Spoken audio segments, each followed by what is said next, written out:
أنا حياتي تشبه القطر ده.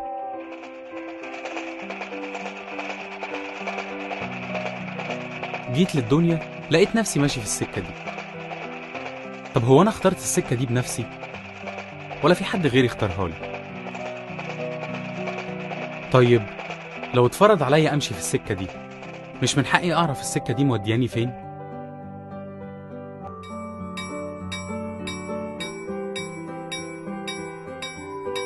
ولو عايز أغير السكة دي، هل من حقي أغيرها؟